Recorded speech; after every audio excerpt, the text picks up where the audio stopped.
నమస్తే. ఇన్నాళ్ళు నన్ను సపోర్ట్ చేస్తూ, ఎంకరేజ్ చేస్తూ మీ ప్రేమని నాకు అందిస్తున్న ప్రతి ఒక్కరికి కృతజ్ఞతలు. అలాగే ఈ వీడియో కూడా ఖచ్చితంగా మీకు ఉపయోగపడుతుంది. లైక్, షేర్ అండ్ సబ్స్క్రైబ్ చేసి మీ సపోర్ట్‌ని నాకు అందించండి. అలాగే ఈ వీడియో పట్ల మీకున్న అభిప్రాయాన్ని కామెంట్ సెక్షన్‌లో కామెంట్ చేసి తెలియజేయండి. ఇప్పుడు వీడియోని చూద్దాం. జ్యోతిష్య శాస్త్రం ఒక అద్భుతం. వేదాంగమైన జ్యోతిష్య శాస్త్రం అనేటువంటిది మానవ జీవన గమనానికి ఒక వరం. జ్యోతిష్య శాస్త్రం నీ జీవితంలో వెలుగునింపే ఒక భాష. ఆ భాష నీకు అర్థమైతే ప్రకృతి నీతో మాట్లాడుతుంది. అస్ట్రాలజీ నేర్చుకోవాలి అనుకునే వారికి అద్భుత అవకాశం. మురళీధర శర్మ గారి అస్ట్రాలజీ క్లాసెస్ అతి త్వరలో మొదలు కాబోతున్నాయి. 100% జాబ్ గ్యారంటీ. వివరాల కొరకు సంప్రదించండి. నమస్తే, వెల్కమ్ టు అవర్ ఛానల్. నేను పద్మిని. ప్రస్తుతంతో పాటు ప్రముఖ ఆధ్యాత్మికవేత్త, ఆస్ట్రోన్యూమరాలజిస్ట్, వేదిక్ వాస్తు స్పెషలిస్ట్, శ్రీ విద్య మరియు హనుమత్ ఉపాసకులు బ్రహ్మశ్రీ డాక్టర్ సిస్లా జయశంకర్ గారు మనతో పాటు ఉన్నారు. మాట్లాడదాం. సార్ నమస్తే. సార్ సార్ సెప్టెంబర్ మాసం మొదలు కాబోతోంది. అయితే సెప్టెంబర్ మాసానికి సంబంధించిన రాశి ఫలితాలు ఒక్కసారి మీ ద్వారా తెలుసుకోవాలనుకుంటున్నాను సార్. ఎట్లా ఉంది గ్రహస్థితి, ఎలా ఉంది, ద్వాదశ రాశులకి కూడా ఈ సెప్టెంబర్ మాసం ఎలాంటి ఫలితాలను ఇస్తోంది ఒకసారి మీ ద్వారా? తప్పకుండా చెప్పుకుందాం అమ్మా. ఈ సెప్టెంబర్ మాసంలో గ్రహ సంచారం గోచారంలో వృషభంలో గురువు, మిథునంలో కుజుడు, చతుర్థ స్థానమైన కర్కాటకంలో బుధుడు వక్రించున్నాడు, సింహంలో రవి, కన్యలో శుక్రకేతువులు, ఏకాదశ స్థానమైన కుంభంలో శనేశ్వరుడు, ద్వాదశ స్థానమైన మీనంలో రాహు. ఆ రాహు మేషరాశి వారికి వ్యయంలో ఉన్నాడు. ఇది ఈ నెల గ్రహ సంచారం. Right sir. సో ఎట్లాంటి ఫలితాలు ఇస్తుంది భాద్రపద మాసం? అందున అది భాద్రపద మాసంలో అత్యంత వైభవంగా మహళాయి పక్షాలు వస్తాయి. అలాగే వినాయక చవితి మనకు తెలిసిందే. సో నెల నెల కూడా చాలా చాలా అద్భుతమైన. మరి వృషభ రాశి వారికి ఎలా ఉండబోతోంది సార్ ఈ భాద్రపద మాసం, ఈ సెప్టెంబర్ మాసం? వృషభ రాశి అంటే కృత్తికా నక్షత్రం 2, 3, 4 పాదాలు, రోహిణి 1, 2, 3, 4 పాదాలు, మృగశిర 1, 2 పాదాలు వారు వృషభ రాశి కింద మనం చెప్పుకుంటున్నాం. ఇది అందరికీ విదితమే అయినప్పటికీ మళ్ళీ ఒకసారి ఎవరికన్నా తెలియని వాళ్ళు ఉంటే తెలుస్తుంది అని మనం చెప్పుకుంటున్నాం. ఈ వృషభ రాశి స్త్రీ పురుషులకు ఈ నెల అన్ని రంగాల వారికి, స్త్రీలు పురుషులు ప్లస్ అన్ని రంగాల వారికి యోగప్రదంగా ఉంటుంది, బాగుంటుంది. నూతన వస్త్ర ప్రాప్తి కలదు. విలువైన వస్తువులను, ఆభరణాలను కొనుగోలు చేస్తారు. వీళ్ళకి సంతానం ద్వారా సౌఖ్యము, భార్యాభర్తల మధ్యలో అవగాహన బాగుంటుంది. సుఖమయమైన జీవితాన్ని పొందుతారు. చాలా హుషారుగా, ఆనందంగా ఉంటారు. విందు వినోదాల్లో అధికంగా పాల్గొంటారు. మత పెద్దలు, పీఠాధిపతులు దర్శన భాగ్యం కలుగుతుంది ఈ నెలలో. వీళ్ళకి వారి ఆశీర్వాదాన్ని పొందుతారు. రాస్యాధిపతి అయిన శుక్రుడు మాస ప్రథమార్థంలో పంచమంలోను, సెప్టెంబర్ 18వ తేదీ నుండి షష్టమంలోను ఉన్న కారణంగా వృషభ రాశి స్త్రీ పురుషులకు మాస ప్రథమార్థంలో మిత్రుల వలన లాభము, శత్రుక్షయము, మిత్రుల వలన ఆదరణ, సహాయ సహకారాలు అనేవి పరిపూర్ణంగా మీకు లభించును. పెద్దలపై అధిక గౌరవం కలిగి ఉంటారు. మానసిక సంతృప్తి లభిస్తుంది. 18వ తేదీ నుండి శుక్ర సంచారం షష్టంలోకి మారడం వలన అనవసరమైన ఖర్చులు అధికమై రుణాలు చేయుదురు, అప్పులు తీసుకుంటారు. చేపట్టిన పన్నుల్లో చిక్కులు, అవరోధాలు ఏర్పడును.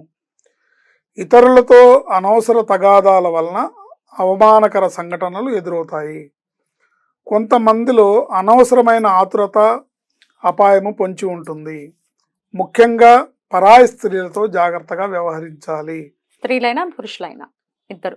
పురుషులు పరాయి స్త్రీలతో జాగ్రత్త వహించాలి. పురుషులు వృషభ రాశిలో స్త్రీలు ఉంటే స్త్రీలు పురుషులతో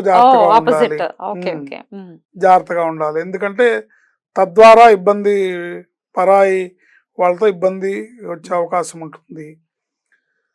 ద్వితీయంలో కుజగ్రహ సంచారం వలన ఉద్యోగస్తులకు, పై అధికారుల వలన అసంతృప్తి ఉంటుంది. సహోద్యోగులు అసూయ చెందుతారు.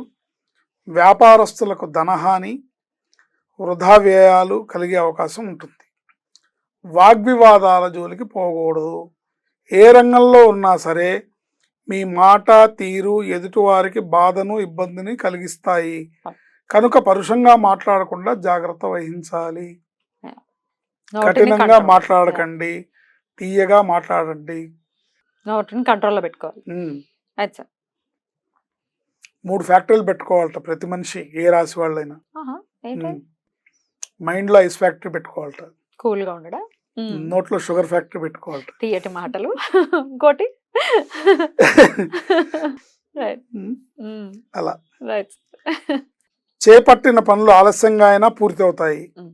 రవిగ్రహం మాస ప్రథమార్థంలో చతుర్థమందు, తదుపరి 17వ తేదీ నుండి పంచమందు సంచారం వలన ప్రయాణాల యందు ఆటంకాలు, గృహంలో అనవసరమైన గొడవలు తలెత్తే అవకాశం ఉంటుంది. సంసారంలో అశాంతిని కలిగించే సంఘటనలు జరుగుతాయి. భార్యాభర్తలు ఒకళ్ళనొకళ్ళు జాగ్రత్తగా రెస్పెక్ట్ ఇస్తూ, మర్యాదగా మాట్లాడుతూ, తోలనాడకుండా జాగ్రత్తగా, ఎక్కడ ఏం గొడవ వస్తుందో అన్న జాగ్రత్త అవగాహన కలిగి ఉండాలి. తద్వారా హృదయంలో సంకటం, బంధుమిత్రులతో భిన్నాభిప్రాయాలు ఏర్పడును. అశాంతిని కలిగించే సంఘటనలు జరుగుతాయి. తద్వారా హృదయంలో సంకటం, బంధుమిత్రులతో భిన్నాభిప్రాయాలు ఏర్పడతాయి. కొంతమందికి బంధు వియోగం కూడా జరుగుతుంది. అంటే ఇంక జీవితంలో నేను నీ మొహం చూడను అనే పరిస్థితి అక్కడ దాకా వెళ్తుంది అనమాట. అశాంతి దుఃఖము కలిగించును. బంధు వియోగం అశాంతి దుఃఖం కలిగించును. సంతాన అనారోగ్యం కలుగును. శత్రువుల వలన టెన్షన్ ఏర్పడును. బుధుడు 4వ తేదీ నుండి చతుర్థమందు, తదుపరి సెప్టెంబర్ 23వ తేదీ నుండి పంచమందు సంచారం వలన ధనాదాయం, గౌరవం అధికంగా ఉంటుంది. బుధ సంచారం వలన ధనాదాయం బాగుంటుంది, గౌరవం అధికంగా ఉంటుంది. కుటుంబంతో ఆనందంగా గడుపుతారు. విద్యార్థులు విద్యలో రాణిస్తారు. నూతన కోర్సులలో ప్రతిభ కనబరుస్తారు. మిత్రుల వలన లాభం, పేరు ప్రతిష్టలు, సుఖము, ఆకస్మిక ధనలాభం సూచితం. దైవ చింతన పెరుగుతుంది. పుణ్య కార్యక్రమాల్లో పాల్గొంటారు. 23వ తేదీ నుండి బుధుడు పంచమంలోకి రావటం వలన కళత్ర వియోగం, అంటే భార్యాభర్తల మధ్యలో వియోగం, అంటే మాట ఏర్పడి గ్యాప్, అంటే ఓసారి గొడవైంది అనుకోండి, సర్దుకోవడానికి వారం పడుతుంది కదా. వారు 1 సైడ్ అయింది అనుకోండి పర్వాలేదు, కానీ 2 సైడ్ వారు ఉంటే సర్దుకోవడానికి సమయం పడుతుంది, టైం పడుతుంది. చూడ ఎప్పుడు వస్తాడో చూద్దాం అని ఆవిడ మాట్లాడపోతే ఈయన ఏంటి. సో కళత్ర వియోగం, వృధా శ్రమ అధికమవుతుంది. స్థితి నష్టము, అపకీర్తికి అవకాశం ఉంది. ప్రయాణాల్లో జాగ్రత్త వహించాలి. ఉద్యోగస్తులు జాగ్రత్తగా వ్యవహరించాలి. ఖర్చులను అదుపులో ఉంచుకోవాలి. మాటామంతి బాగుండాలి. పరస్త్రీలతో జాగ్రత్తగా మెలగాలి. ఇది ఈ నెలలో వృషభ రాశి వారికి చేయకూడని పనులు కూడా ఆల్రెడీ చెప్పారు. కాబట్టి దేవతారాధన విషయం కూడా ఒకసారి చెప్పండి సార్. ఎందుకంటే కొంత నెగటివిటీ ఉంది, పాజిటివ్ కూడా ఉంది. మంచి పేరు వస్తుంది అని చెప్తున్నారు, ఆదాయం పెరిగేటటువంటి పరిస్థితి ఉంది అని చెప్తున్నారు, మిశ్రమంగా ఉంది. బట్ దైవతారాధన ఖచ్చితంగా చేసుకోవాలి. మరి ఏ ఆరాధన విశేషంగా వీళ్ళు చేసుకోవాల్సి? వీళ్ళు విశేషంగా అమ్మవారిని ఆరాధించాలి ఈ నెలలో. లక్ష్మీదేవి కానీ, లలిత అమ్మవారు కానీ, కనకదుర్గ అమ్మవారు, మాతృస్వరూపం అమ్మవారిని బాగా ఆరాధించాలి. ప్రతి శుక్రవారం అమ్మవారికి అభిషేకం, పూజ, అమ్మవారికి చేసే అర్చన చాలా విశేషమైన ఫలితం ఇస్తుంది. ప్రతిరోజు కూడా మీరు మీకు తోచిన మంత్రం, మీకు ఏదన్నా అమ్మవారి మంత్రం మీకు అలవాటు ఉంటే చేసుకోవచ్చు, లేదా కనీసం శ్రీమాత్రే నమః అనుకున్నా కూడా ఆ అనుగ్రహం లభిస్తుంది, అమ్మవారి అనుగ్రహం లభిస్తుంది.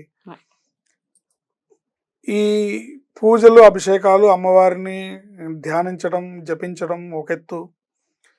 ఒకవేళ మాకు అది కుదరదండి, మేము అట్లా చేయలేనండి అంటే మూగజీవులకు ఆహారాన్ని, నీళ్ళని అందించండి, లేదా వీలైనంత అన్నదానం చేయండి, శుభం కలుగుతుంది. అద్భుతంగా వివరించారు సార్, కృతజ్ఞతలు. నెక్స్ట్ ఎపిసోడ్ లో మిథున రాశి గురించి తెలుసుకుందాం. నమస్కారం అండి. ఆయుష్మతి భవ.